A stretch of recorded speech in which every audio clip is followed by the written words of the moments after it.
আজ পহেলা মে মে দিবস বা আন্তর্জাতিক শ্রমিক দিবস হিসেবে এই দিনটি পালিত হয় এবং আমরা সবাই সেই দিনটি পালন করে থাকি এবং আন্তর্জাতিকভাবে সেই দিনটা এখন পুরো পৃথিবী জুড়ে ছড়িয়ে ছিটিয়ে গেছে। এটির একটা সংক্ষিপ্ত ইতিহাস আছে, সেটা হচ্ছে 1800 শতকে যখন শিল্প বিপ্লব শুরু হয় তখন শ্রমিকরা যখন কলকারখানাগুলোতে কাজ করে আমেরিকা এবং ইউরোপে এই শিল্প বিপ্লবটা সবচেয়ে বেশি প্রভাব পেল। তখন শ্রমিকরা এত বেশি কাজ করছে যে যারা কোনো সময় 12 ঘন্টা, কোনো সময় 14 ঘন্টা, কিংবা 16 ঘন্টা, ম্যাক্সিমাম সময় তাদেরকে 14 থেকে 16 ঘন্টা পর্যন্ত কাজ করানো হতো। এবং এই পরিমাণ পরিশ্রমটা যখন করানো হলেও তাদেরকে যে পরিমাণ টাকা পরিশোধ করার দরকার ছিল, বেতন দেওয়া দরকার ছিল, সেটা কিন্তু কলকারখানার মালিকরা তাদেরকে পরিশোধ করে না। অবশেষে 8 আওয়ার্স কর্মসূচি নামে একটি আন্দোলন শুরু করে আমেরিকা এবং ইউরোপের সেই শ্রমিকরা। আন্দোলনটি আমেরিকা থেকে শুরু হলো 1966 সালে।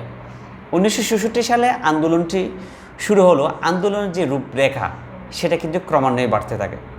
অবশেষে আমেরিকার আইনসভায় 1868 সালে একটি আইন পাশ হয়ে যে শ্রমিকদের 8 ঘন্টার বেশি কাজ করানো যাবে না।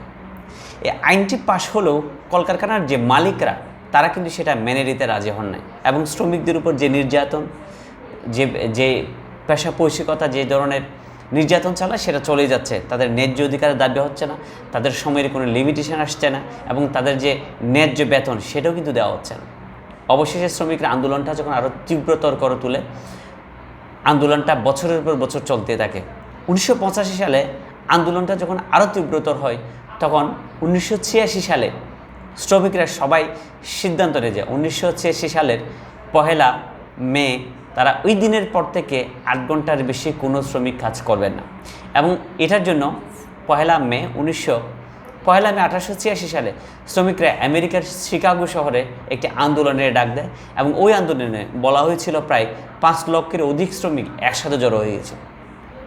5 লক্ষের অধিক শ্রমিক যখন এক জায়গায় জড়ো হয়ে গেছিল তখন কলকারখানার মালিকেরা ভয় পেয়ে যায় এবং একজন শ্রমিক দাঁড়িয়ে যখন বক্তব্য দেওয়া হচ্ছিল তখন সেই জায়গার মধ্যে গুলি করে হত্যা করা হয় এবং একটি বোমা বিস্ফোরণ করা হয় এবং ধারণা করে নিয়ে হয়েছিল যে ওই বোমাটা যে কলকারখানার মালিকরা হয়তো বিস্ফোরণটা ঘটিয়েছিল এবং ওইখানে ইনস্ট্যান্ট অনেক পুলিশ সদস্য মারা যায়, 5 থেকে 6 জন পুলিশ সদস্য মারা যায় এবং 11 জন সাধারণ নিরীহ জনতা মারা যায়। এবং ঠিক ওই দিনই এরপরের দিন 86 সালে তারপরের দিন দ্বিতীয় দিন মেয়েদের 1886 সালের 2 মে তারা আন্দোলনটা যখন আরও তীব্রতর হয় তখনও আবার শ্রমিকদের উপর ক্ষিপ্ত হয়ে পুলিশরা গুলি বর্ষণ করে। সেদিনও প্রায় 11 জন শ্রমিক মারা যায়। 1886 সালের 3 মে 3 তারিখ আন্দোলন যখন আরও বেশি তীব্রতর হয় তখন সেই আন্দোলন থেকে আবারও একই কাহিনী হয়, একই ঘটনা ঘটে, আবারও তীব্রতর দুই পক্ষের মধ্যে সংঘর্ষ হয়। 4 মে অবশেষে যখন আন্দোলনটা আরও বেশি তীব্রতর হয় তখন গ্রেফতার করা হয় প্রায় 7 থেকে 9 জন শ্রমিক নেতাকে এবং সেই শ্রমিক নেতাগুলোকে বিচারের কাঠগড়ায় দাঁড়িয়ে প্রায় 5 থেকে 7 জনকে মৃত্যুদণ্ড দেওয়া হয় এবং সেই শ্রমিকের মধ্য থেকে একজন ডাক দিয়ে বলেছিল যে আজকে আমাদের যে নীরবতা, হয়তো পৃথিবী সেটা শুনতে পাচ্ছে না, আজকে যে আমাদের নীরবতা, সেই নীরবতায় একদিন পৃথিবীর কানে, পৃথিবীর শ্রমিকরা যেদিন শুনতে হবে সেদিনই আমাদের এই আত্মত্যাগটা সার্থক হবে। অবশেষে সে আন্দোলনটা থেমে না থেকে আন্দোলন তীব্র থেকে তীব্রতর হয়ে যাচ্ছিল। অবশেষে 1989 সালে 14 জুলাই ফ্রান্সে প্যারিসে সেই শ্রমিকদের আন্দোলনের যে অধিকার, সে প্যারিস থেকে কিন্তু একটা আন্তর্জাতিকভাবে ডাক দেওয়া হয় যে শ্রমিকরা 8 ঘন্টার বেশি কাজ করবে না। সেদিন থেকে পৃথিবীর বিভিন্ন দেশ 1 মে দিবসটাকে আন্তর্জাতিক দিবস হিসেবে পালন করে আসছে। পরবর্তীতে সেটা ইউরোপ থেকে পৃথিবীর সমস্ত কান্ট্রিতে ছড়িয়ে ছিটিয়ে পড়ে এবং ভারতবর্ষে প্রায় 1918 থেকে 19 সালের দিকে ভারতবর্ষে সেটা পালিত হয়। পর্যায়ক্রমে বাংলাদেশ সহকারে পুরো পৃথিবীতে সে 1 মে শ্রমিক দিবস বা মে দিবসটাকে পালন করে আসছে। এই মে দিবসের একটি সংক্ষিপ্ত ইতিহাস আপনাদের কাছে উত্থাপন করলাম।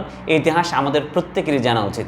শ্রমিকদের আত্মত্যাগের বিনিময়ে কিন্তু অর্জিত হয়েছে যে মানুষের যে কাজ করার অধিকার, আজকের দিনে মানুষের যে 8 ঘন্টা কাজ করার অধিকার, সেদিন তাদের সে আত্মত্যাগের বিনিময়ে অর্জিত।